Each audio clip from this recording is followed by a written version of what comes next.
Away we go. Well, welcome everybody to Saturdays with Tara. I'm Mary Beth at the Law of Attraction Club on the web at theloaclub.com. Remember, if you have a question or a comment, please unmute yourself or type in the chat box to the right of your screen. Robin will be bringing through Tara for us this morning. So welcome, Robin and Tara.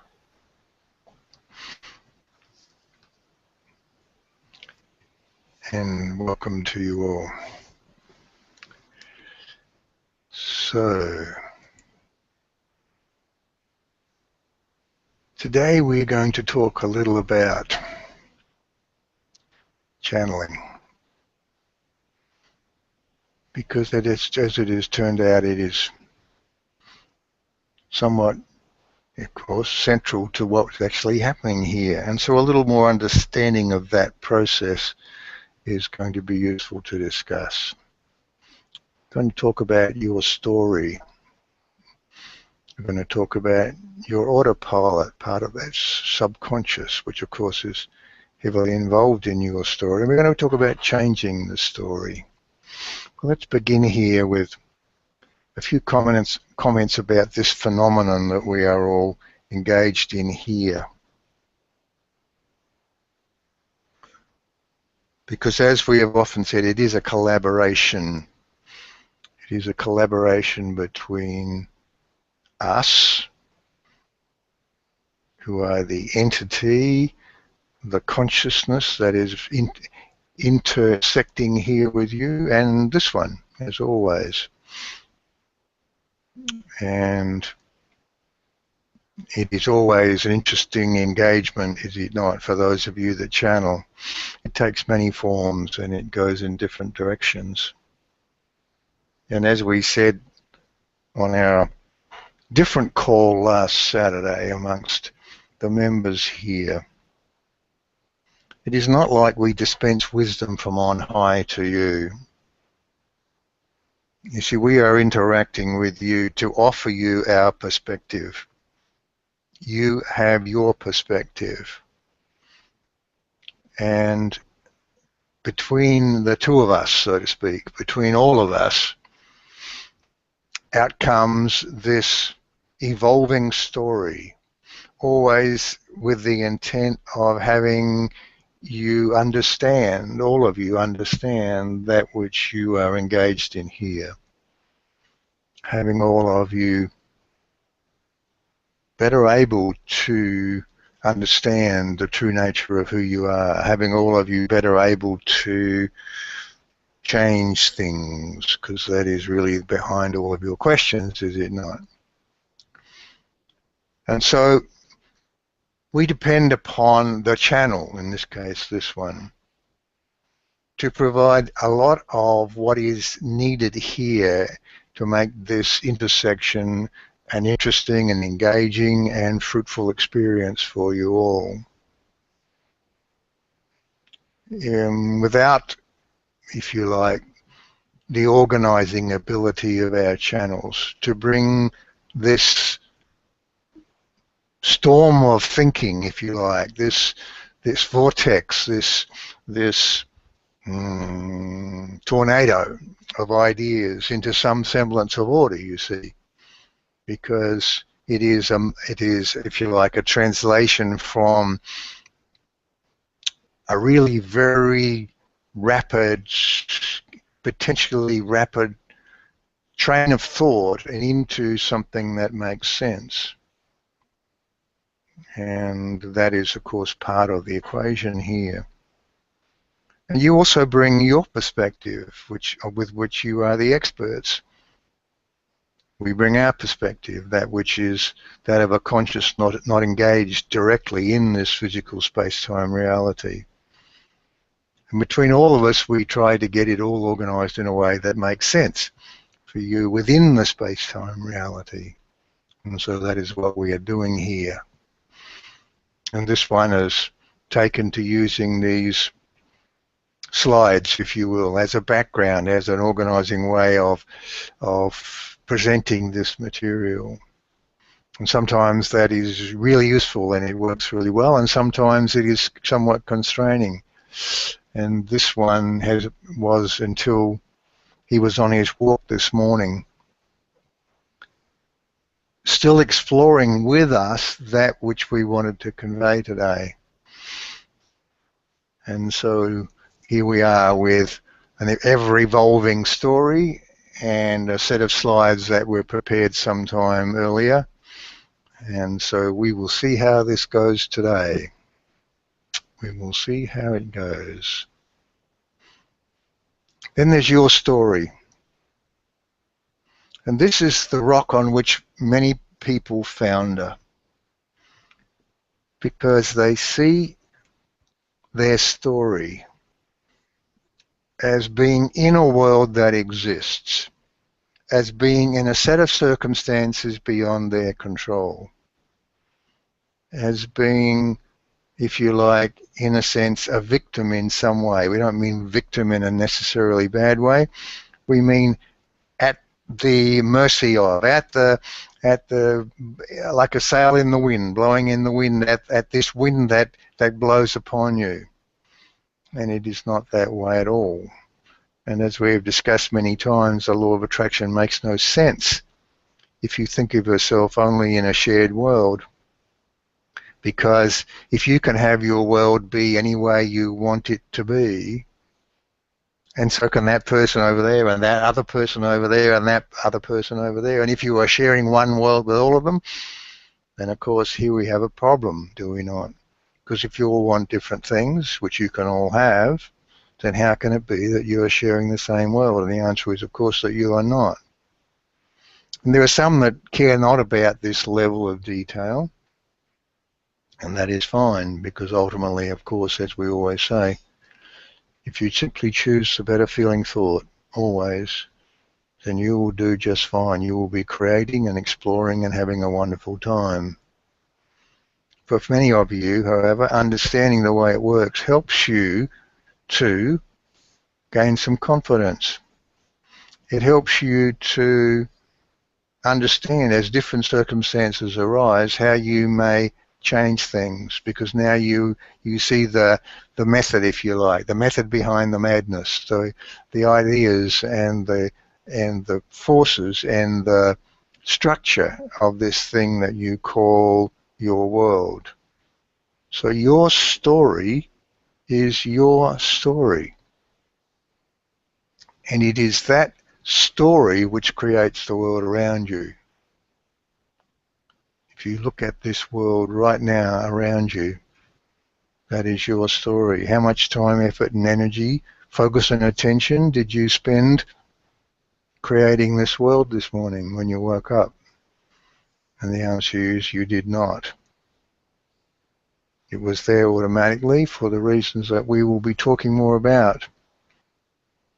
And so if there's so much that you create, this miracle of an illusion that looks so real and intersects with the illusions of others and provides this composite thing that looks like a shared world, it's so real. If you can do this automatically, think what else you can do. So what is the mechanism then of making other things that you wish to create as easy as this? And that is the whole point of our discussion here today. Because much of it involves this autopilot we've talked about, this subconscious of yours. And then there's, of course, how it sits in relation to the rest of you, and that's what we would like to talk a little about. And, of course, as we said, getting to the point of then changing your story. So we're going to repeat here what we often repeat about the law of attraction, and we want you to hear these words and really think about your reaction to them. You can have, be, or do anything. There is nothing you cannot change. How does that sit with you? And then we say, creating a galaxy is as simple as creating a hot meal. And we've talked about that at great length recently. So what was your reaction to those words? You might sort of believe it, but internally, in this process of thinking about it, you water it down to something like, well, there's other forces at work, but being positive is generally a good idea. And if that is your approach to the law of attraction, you are really missing the point. Well, you might believe it because you have heard these words of ours and they ring true to you. But you doubt your ability to personally live it, to live it for you. So if this is where you are, then we would say stick with us here and let's see if together we can shift some of that for you today. Can you change your autopilot mind, your subconscious? Well, if you can have, be, or do anything, the answer, of course, is yes, you can. Changing your subconscious is an inherent part of creating something new. Our goal here is to expand your understanding of the way your thoughts control your world. So that as you become more aware of those thoughts, you become more expert at creating a world around you that lines up with what you want. So let's first look at the mechanics of this, and then some of the practices and processes that we've offered you.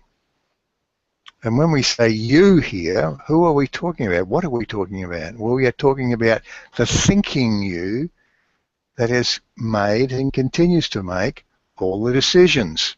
The thinking you that's on this webinar, this intersection that we have here, the conscious you.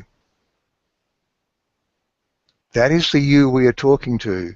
That is the you that makes all your decisions, all of your decisions, and has always made all your decisions, and always will make all your decisions because that is the nature of the game. That is what you have chosen. You chose at a very fundamental level the very shape of you. That very consciousness we're talking about, that was what you created.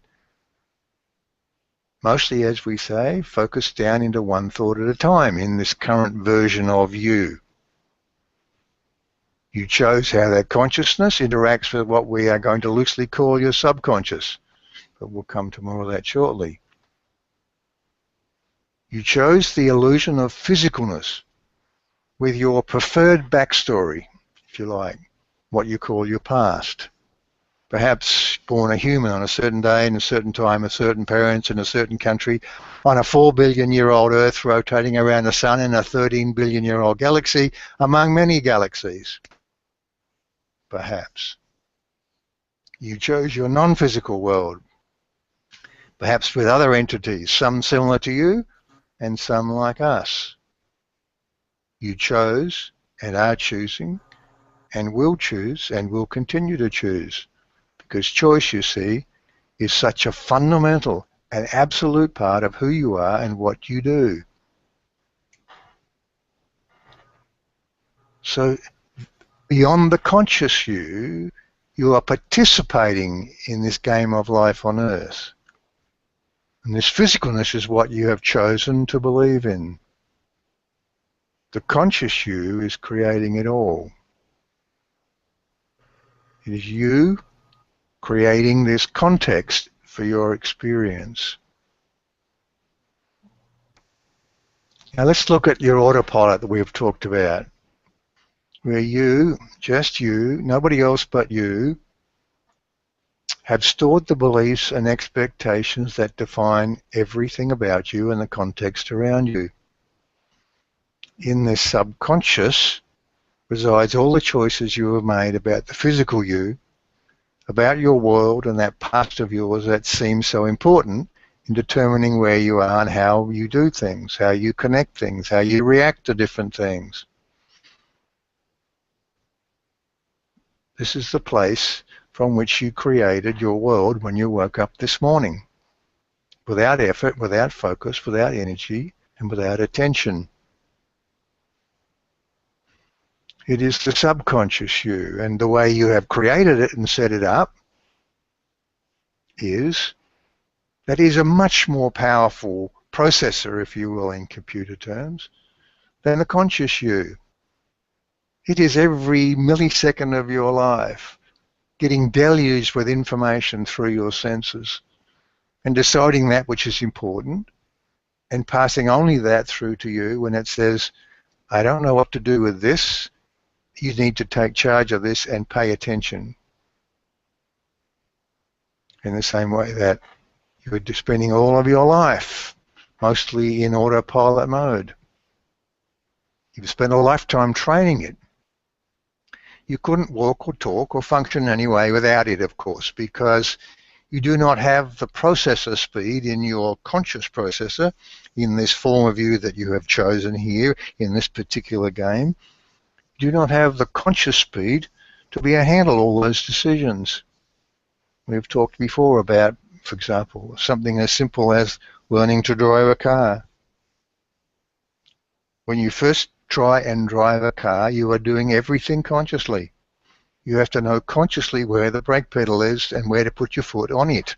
You have to know how the steering wheel works. You have to know how the gear shift works, or how the turn signal works, or how all of those things work.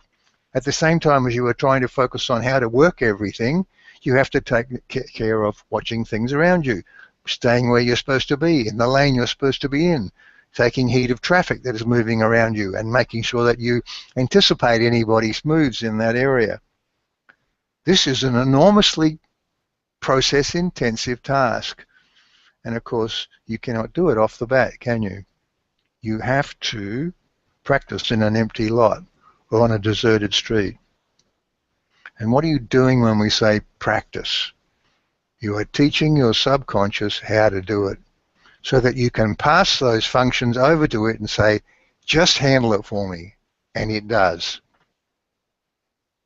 You see, you couldn't function without it. You can't drive a car consciously. You have to do it subconsciously.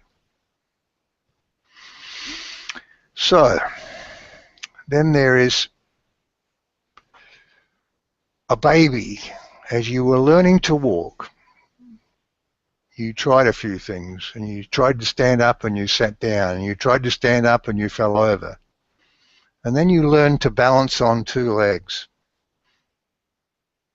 And then you try a few steps. And eventually, you learn to walk. You learn to put 2 or 3 steps and 4 or 5 steps, and then many steps together. And you store that process away. Unless you consciously choose to intervene, for example, for some reason, for example, we've given here like playing hopscotch, where you have to physically put your feet in a certain place. Unless you're in that sort of activity, you never think about it. And even while you were doing that, there's much of that that's being handled subconsciously for you. You just trained your subconscious, and it does it. Similarly, you learn to talk, by which we mean you consciously learned and then taught your subconscious how to do it. Now when you speak, you choose a block of thought, and your autopilot chooses the words and speaks them. And by the way, sometimes as you react, your autopilot also chooses thought, because you have taught it how to react in many circumstances. It just learned that, and it takes over that function. And that is why, as we have explained it previously, for many of you, when you try and speak in public, you have to focus now on the words you are saying, and you cannot focus on the words you are saying at the same time as think about what you're going to say next. And so it becomes an awkward exercise. It becomes a very impossible exercise until you have learned to relax and think about what you want to say and let your subconscious produce the words. And so you've taught it everything about your world, this subconscious autopilot of yours. When you woke up this morning, there it was, the bed, the floor, the walls, time and gravity, because you knew it would be. And these are all the certainties you have stored away.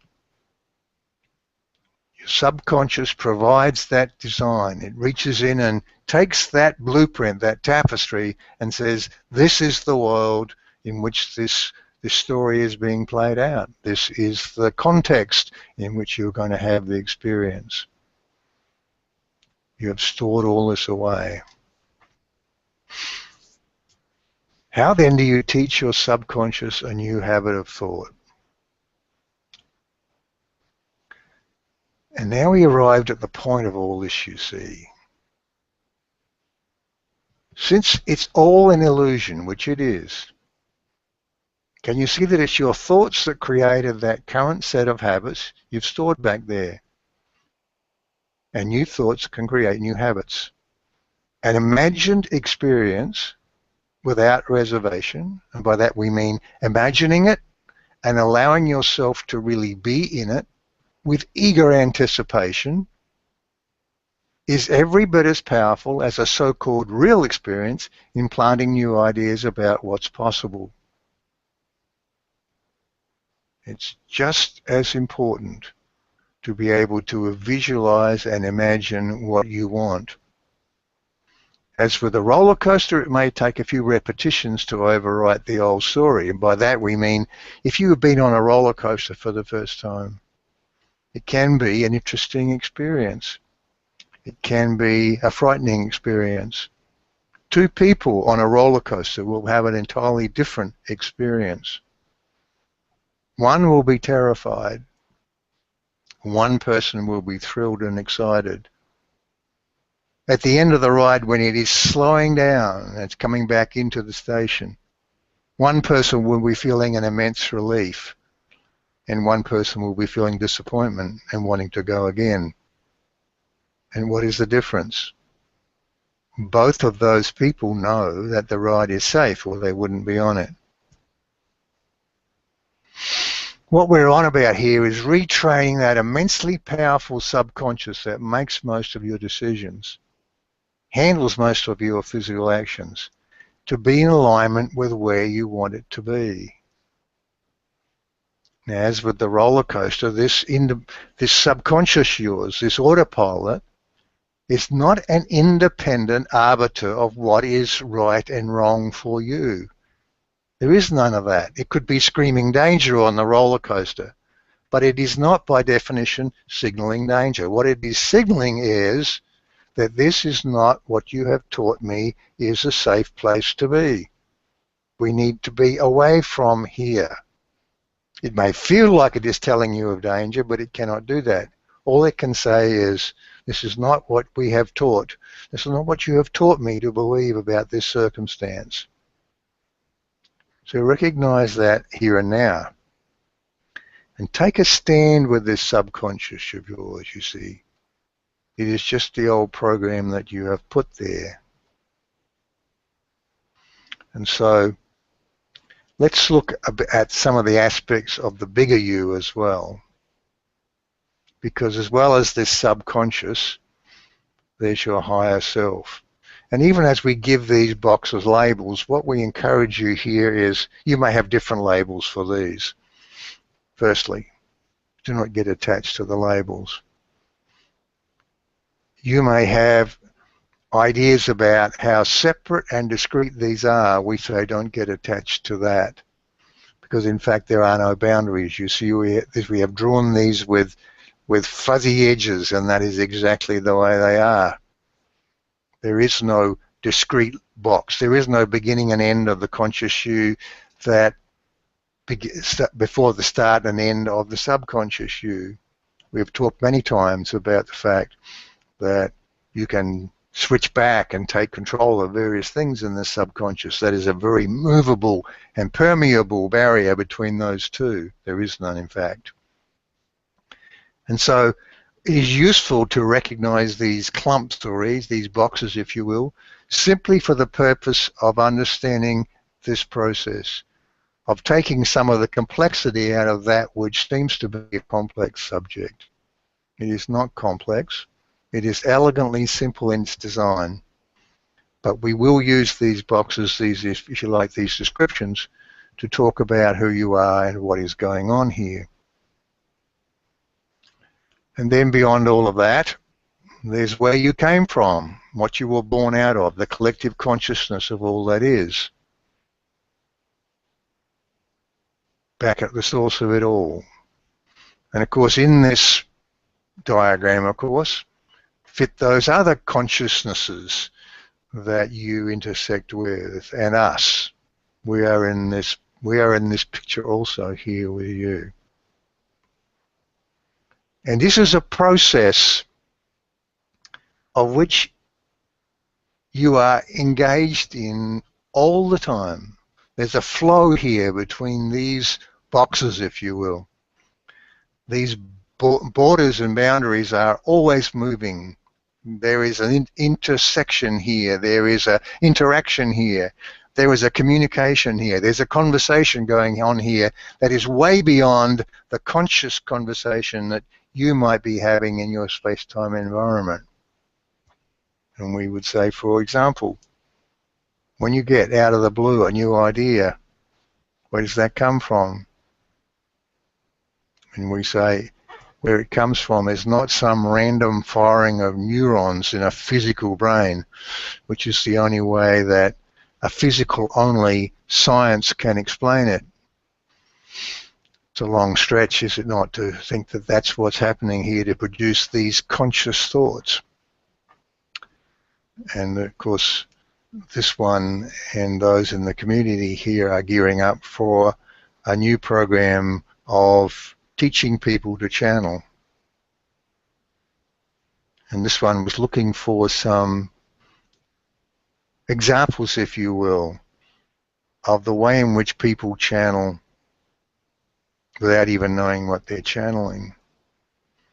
And he was looking for some more examples, and he has used the ones of course, James Taylor and Carole King and so on, who talk about this process. And this morning as he woke up, he was listening to the radio, and he heard a singer-songwriter being interviewed on that, with the most perfect definition of channeling that he has heard for a long time, which was simply, I don't know where it comes from, but it comes. And when it comes, I go with it. I go with the flow. And that is where all these things come from, you see.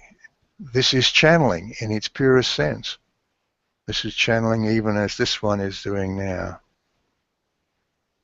Those ideas come from the collective you and beyond you.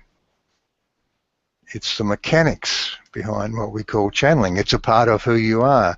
And that is why we always say channeling is as normal and natural as having breakfast. All of you can channel by whatever guise or flow or process seems to be appropriate to you. For some it is songwriting, of course. For some it is speaking like this. For some it is writing. But for all of you who partake of it consciously, it is an uplifting experience, because it is taking you more and more into communication and awareness of who you are. Communication with who you are and awareness of who you are. Those two components are extremely important. And so channeling is more about than just producing a set of answers. Channeling is much, much more than that.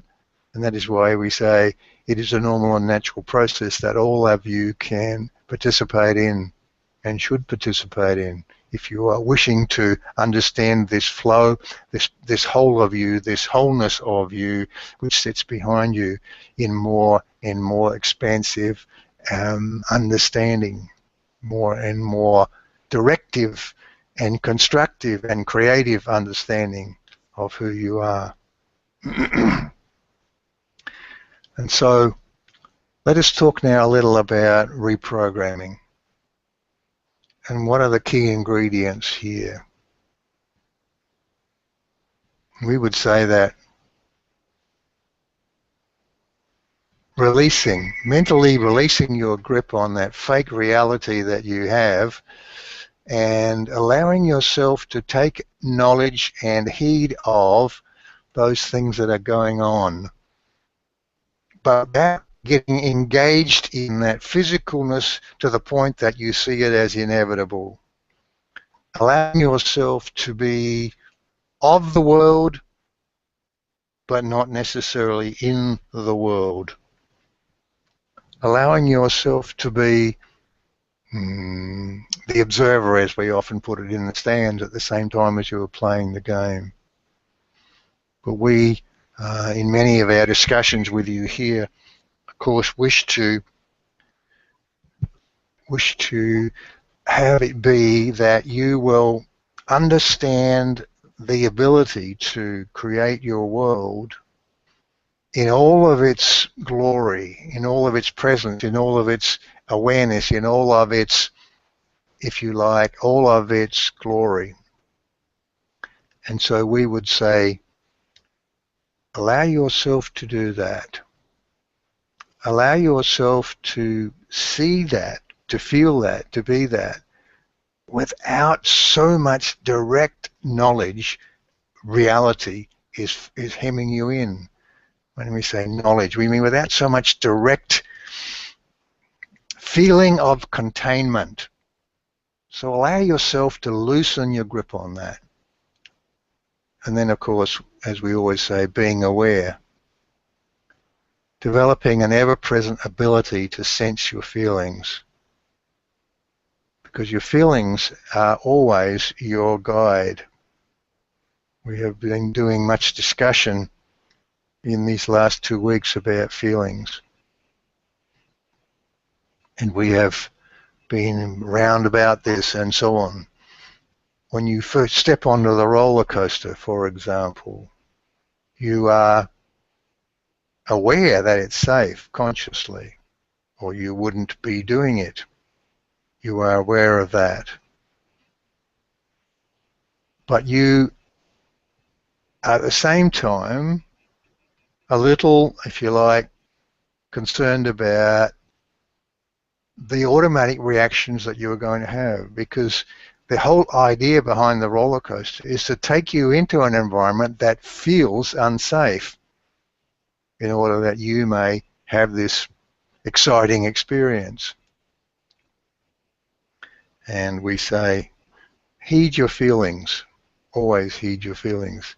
Even if it is conscious that you are conscious that this is a totally safe environment, if you have not reached the point of wanting to be on this ride, if you have not reached the point of wishing to experience the thrill of this, if you are that person who is sitting in the fear place and whose major feeling at the end as you glide back into your release point, your get-off point, when your major feeling is relief, you see, you have not really enjoyed that ride.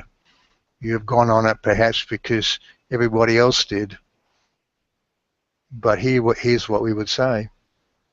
If your feelings are telling you that this is negative, this is a negative experience, it matters not whether you are consciously aware that it's safe or not. Heed your feelings, because they are telling you what your autopilot is programmed to believe. And if you wish to change it, which we're talking about here, if you wish to change the programming, then do that. It is a part of who you are. Do that. And then, as you allow yourself to understand what it is that this thing is, what this autopilot is telling you, what this roller coaster ride can be for you, as you are allowing yourself to do that, can you see that you can move from the countenance of that person who is scared? You can move to the place of that person who is thrilled, who is eager to be on the ride. And that is a metaphor for life, is it not? Because here you are facing life, and some things are scary. Some things are fearful. Some things don't feel good. You can, by means of this reprogramming, we promise you, make a change. You can repaint the picture even as you have painted it. Allow yourself to get to the place of seeing what it is that you want, being there, and then the doors will open for you. Doors that look like danger will fall open, and you will step through into a world of peace and power and fun and freedom, of connection and connectedness, and that is our desire for you. That is our goal for you here. And so also we would say be willing. Make the choice to be willing. Choose to intervene as you start heading downhill. Discover the process that will help you. Be in the stands at the same time as you're on the field. Be observing, be watching, be the observer. Step back a little from that reality. Step back a little from that imposing world, that mesmerizing physical reality that you have created. And practice that which helps you. Go with whatever process works for you in any moment. Find those processes. Make them your own. Adapt them to you. Make them your truth and use them. What processes are these? Well, we would suggest to you that there are many, but here's some of our favorites. Anything that gets you away from the day-to-day, month-to-month thinking, business as usual thinking is useful. Letting go is a process we have used here many times. It's a 5-step process for understanding where you are and allowing yourself to be moved beyond that, to see the lie which is sitting behind your unease, dismissing it and stepping it into a new place. There is meditation, which, as always, gets you out of the business as usual, day-to-day, month-to-month thinking. And so it is that you can allow yourself to move to different places mentally. Meditation, of course, covers many, many things. But almost in any sense, allowing yourself to think differently, even to the point of no thought, is a useful way of intervening. And we've added here flying because one of our members here, Kathy, has found this to be enormously useful. And by what do we mean by flying? We mean allowing yourself to get on your magic carpet or into your transporter, or just simply being able to move, allowing yourself to go anywhere, be anywhere, and do anything unreservedly. By that we mean getting into that process, being there 100%, allowing yourself to be there. And more and more as you do that, you see and feel and understand that you can do it in reality. And what happens then is your physical world wraps itself around you. A new version of that physical world wraps itself around you. You change your world. And of course, appreciation is always a powerful tool, because it's hard to sit down and think about things that you appreciate without also getting into a process of creating good thoughts. It is enormously important to allow that to happen. Channeling. We've talked about that here today, something everyone can do. And we are proposing that it is a wonderful tool for everybody. We recommend it. And of course, even in your day-to-day world, choosing to associate with those that support your ideas, that believe as you do, can be a wonderful way of exploring and supporting you and reinforcing that which you know and agreeing on the things that are true about you and where you want to be and your life. And so there we are. We have talked a lot about the need here today to understand who and what you are and how you create your world. We've talked about repainting, reprogramming that picture that you have of the world around you. And it can be as easy as it was for when you woke up this morning to create the physicalness that you have come to understand is your world. It is your story. You have, in some respects, painted a great deal of detail into that story. You know when you walk out your front door, what your street looks like, what the garden looks like, what the road looks like. You see, you've created all of that. What is variable in this story is much of what goes on in the background. The extras, the birds that are flying past, the animals that are moving around, the traffic on the street, the other people passing by whom you do not know or may never see again. They are your extras. They are just there because you know they will be. And perhaps your intersections with them become more focused and more direct and more live and real. And those people then become the actors in your movie who are playing leading roles. But it is all your story, and it is those interactions and the freedom that you allow your players and actors to move within that story that creates your experiences, that allows you then to sit back along the lines we have suggested here today, to sit back and say, that's interesting. No matter what it was, to sit back and say, that's interesting. Now I see what it is that I want. And then focusing on that to the exclusion of all else. If you must be obsessive about anything, obsess about that which you want. And if you do that, it must become a part of your reality. We were talking this week about the fact that you cannot make a positive statement, a black and white statement, really about anything, because you are an individual and your story will be a part of what you are doing and how you are approaching things. For example, this one has had the idea that the old truism of hope for the best but plan for the worst, which sounds like some people a lot of common sense, he's been very down on that as a if you like, a way of living. And we agree with, of course, much of that, because planning for the worst, putting your energy, intention and focus on what is the worst thing that can happen, is the last thing that we would recommend. And yet even within that advice, there will be somebody who takes that advice and says, I hope for the best. What does that look like? And most of their focus is on that.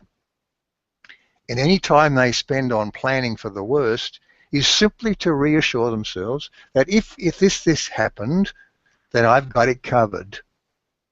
And with that, they dismiss that and go back to hoping for the best, planning for the best, and thereby creating the best. And so can you see that there is no black and white statement that you can make about any of this? It's all up to you. It's up to how you feel about it. It's up to how you take that particular thing and make it your own. It's how you choose to carve a path through this, if you like, variability that exists, this flowing stream of energy. How do you create your path through that? It is your path. It is unique to you. It has got nothing whatsoever to do with anybody else, except that, of course, as you walk down this path, you will encounter those things that match you. There they are. They're in your world, as they should be.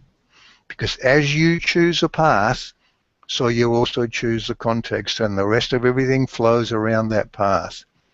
As you walk down the path, everything you encounter will be that which is in your world by virtue of the law of attraction. So there you are. We've covered a lot of things and we've rambled around, and somehow or other we've got ourselves into alignment with this presentation here. And so we trust that we have opened up some ideas for you, or at least perhaps given you some ways of heading. So Mary Beth, we pass back to you, and if there are any questions, we would be happy to answer them. Okay. Any questions or comments? There was a lot there, so take a moment. I don't have a question, but I'll just make a comment while I'm waiting here for somebody else. My son rides motorcycles, really fast ones, and he's gotten quite good at it, and he goes to racetracks now. And I get to see what he's doing by seeing what he's posted on Facebook. And he's always getting lower and lower to the ground, elbow to the ground, that kind of thing, arm to the ground, whole arm to the ground. And when I know he's going off to go to one of these races, these things he's in, only thing I ever say is have fun. Have fun. Part of me is like, whoa. But it's like the roller coaster, Is he overcoming fear, or is he going for the rush of the joy of it, the fun of it? And so it reminded me of that little video with the elderly woman in the movie, talking about how she loves the roller coaster. Because the carousel or the merry-go-round just goes around. Round and round, And who exactly. wants that, she says. Right. And we, of course, we encourage that metaphor also, because life is like the roller coaster. There are the uphill things, and then there's the downhill things. That is the nature of the game you've chosen. This is the fertile breeding ground for your experiences and your reactions, and therefore your new creations. And Mary Beth, you could say, I hope that he, being your son, is approaching this with the thrill and the fun and the adventure of it, rather than the overcoming of the fear. And of course, that is from his perspective. Right. And he will be approaching that in many different versions with many different outcomes. And the one that you will attract, as you know, Mary Beth, into your world is the one that you are creating, because what you perceive is the way in which he is approaching this determines what will be the likely outcomes within the intersections that you have in your world. So yeah, I see him exactly, and I see him.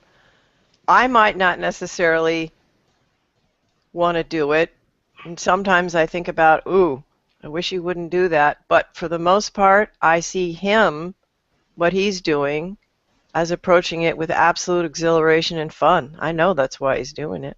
Right. Totally. Good. And so And I want to be like that when I grow up.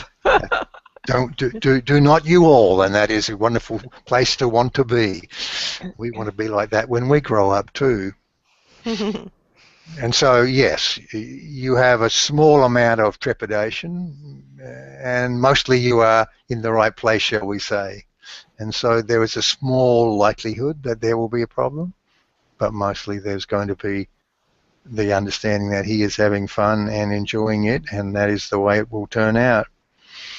Yeah, I'm impressed, and I enjoy seeing him enjoy, and Good. and Good. I'm amazed that I have a son or somebody in my experience who enjoys life so fully. I mean, he does it in every aspect of his life. It's quite amazing. Quite amazing. So, Indeed. any questions or comments from anybody? I'll just add this, then I watch my two little grandchildren learning to swim in the pool, and their dad, the 1-year-old and the 2.5-year-old, he'll take one at a time and have their little feet in the palm of his hand, and he pushes his arm up and holds them up to the sky, and they make their legs really stiff, and they just stand there in the pool till they're ready to jump off. I mean, they're babies, and they're doing the same thing that my other son is doing on the motorcycle. Exactly. They're just fully being in the moment, enjoying.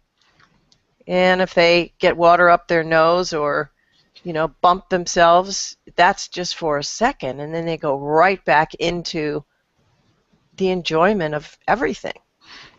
Indeed. And even as they are doing that, they are storing away the ability to do all those things, you see. Yes. So not only are they experiencing that, they are saying to their subconscious, and you will observe this many times, Mary Beth, in these small children, they're saying to their subconscious, store this away, I'm going to want to do this again, store this away, store this away, store this away. Yes. And what we are encouraging all of you to do here, of course, is to say to your subconscious now, with the same joyful intent as you might have had at an earlier time, perhaps. Remember this, subconscious. When you imagine where you want to be, remember this, subconscious. This is where we're going. Remember this. This is how we do things now. Remember, subconscious, this is the way our world is going to be now. And yes, we had that old version, and now we are moving to this version. And thank you, thank you, thank you, thank you for looking after so much that you do. And now come join with me as we move into this new place. You see, these are all devices, if you like, thought devices, thought constructs, ways of tricking yourself even into the understanding of who it is that you really are and painting that into your subconscious and allowing yourself, therefore, to create some of the things that you want that seem difficult right now with as much ease and certainty as you created the world around you this morning. We promise you it is possible to do that. You did it this morning. You do it every morning. How can it not be possible? And what is it that's so easy to create and so quick to create? That which you have selected, that which you have chosen. There is nothing more or less than that. Nothing more or less than that. It is simply what you have chosen. And so it is, you can see that you can choose anything else. And you may take a little practice at this. It may take a little changing things. It may take a little bit of, as we say, talking to your subconscious in ways that say, now's the time to move to this new belief, this new way of living, this new choice. And so we say, go for it. Have that conversation. Allow yourself to create. You see, what you are moving towards here, and we talked once again about that this week, you are moving to a place of enormity,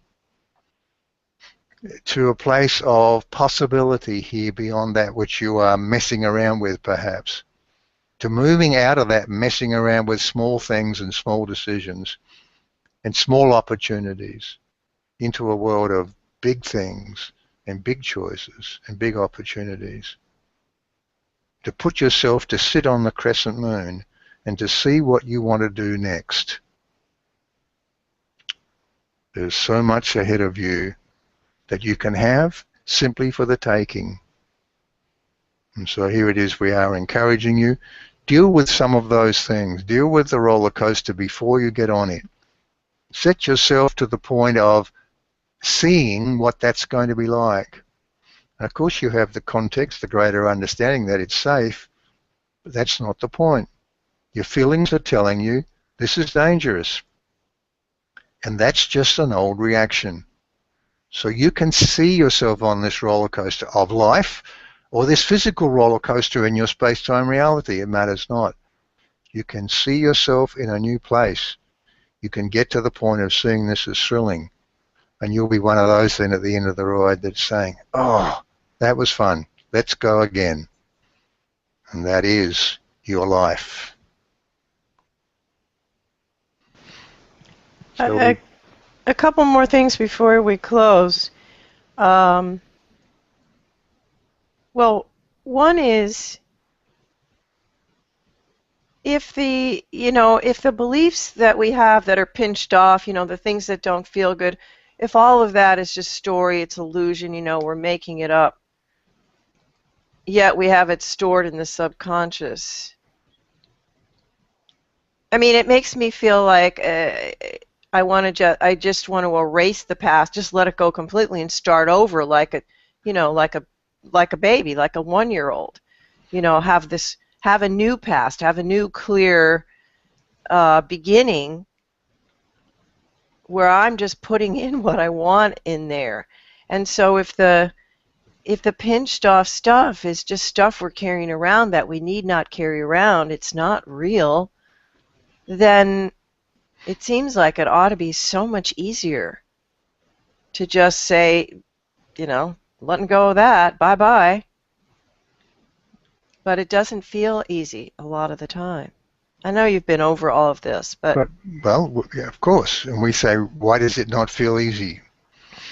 Because you have some doubts, perhaps, about your ability to change things, right? Right. And so you are questioning your own ability to move things around.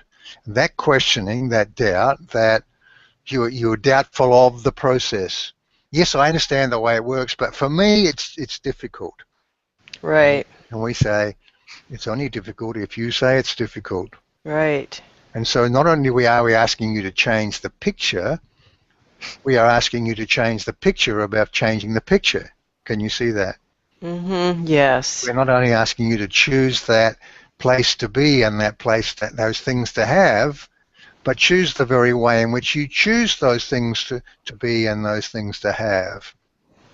Right. And that is, if you like, another level to this creative process, and a level of if you like, acceptance of who you are and the ability to do so. And it's a one step at a time. It's the better it gets, the better it gets. So starting with a few simple things is obviously a place to start. But we promise you, Mary Beth, there are, in other versions of you, you have done exactly what you've said. You've stepped back from all of those things in your past that you choose not to hang on to, and you've stepped into a new world. It's a very different world than the one you're in right now. It's a different version. It may look a lot like this. In some versions it does. In other versions it looks like something quite different. You have an infinite range of choices, and there are infinite versions of you. When you go left at the fork, a different version of you goes right. Both are valid. You are only aware of one because of the shape of the consciousness you've selected to experience this game within. But that's okay. Now you know that you can make choices and step into new versions. It feels like the same version as yesterday. It feels like the same body. It feels like the same you. That's just a function of the way you have selected this particular shape for you. And so now you can say, what do I want to do now? Where do I want to go? And as you do that, you step into a new version of you. And when you do, a new version of the world wraps itself around you. That's called the law of attraction. And it is, of course, as we have said, much more fundamental than the law of attraction. It is simply the process of you creating you. And as soon as you create you, a context appears. And that context always matches who you are at that time. Whether you're a physical space-time reality or whether you're an ethereal reality, such as us, for example, it matters not. You and we always have a context. It's a match to who we are. You cannot exist without the context, you see. And as you change you, the change your version of you, you change the context. So you exist in all those versions with things that are hard and things that are easy. And once again, it's your choice of the way things work.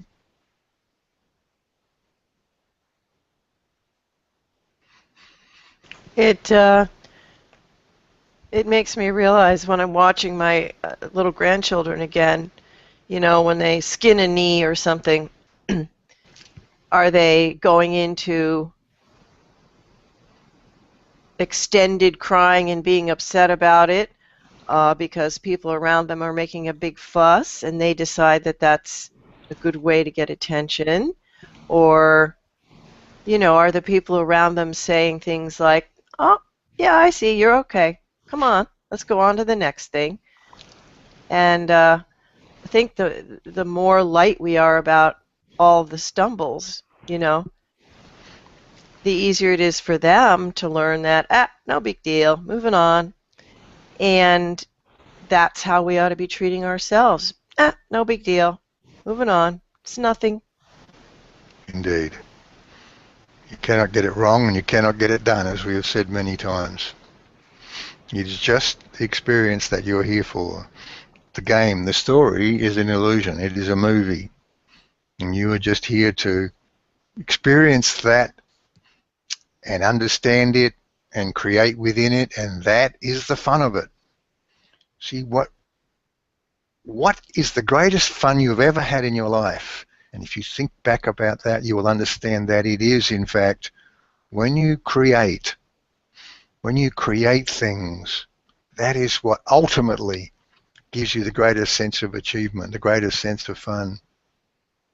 And so allow yourself to be in that mode. Allow yourself to get into the place of creating, because that is what you came here to do.